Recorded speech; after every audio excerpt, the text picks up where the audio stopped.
Welcome to the Learning Pines YouTube. We hope this video helps. In this video, I will explain how to open your Cadillac SRX key fob. First, gather your essential tools. You will need a small flathead screwdriver to gently pry open the casing.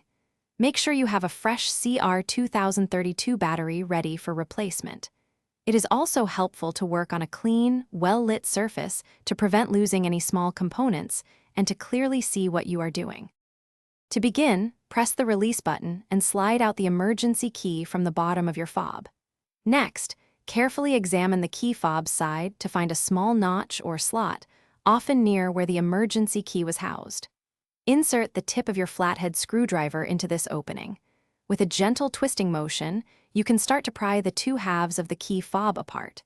Take your time to avoid damaging the plastic casing. Once the key fob is open, you will see the old battery. Before removing it, pay close attention to its orientation, specifically which side is facing up.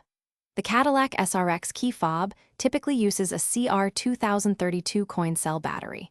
Gently pry out the old battery using your screwdriver. Now, insert the new CR2032 battery, ensuring the positive side, usually marked with a plus sign, is facing down into the compartment. This ensures proper contact and functionality. With the new battery in place, it's time to reassemble your key fob. Carefully align the two halves of the casing, making sure all the internal components are seated correctly. Gently press the two halves together, working your way around the edges until you hear a series of clicks, indicating that the fob is securely closed. Finally, slide the emergency key back into its slot.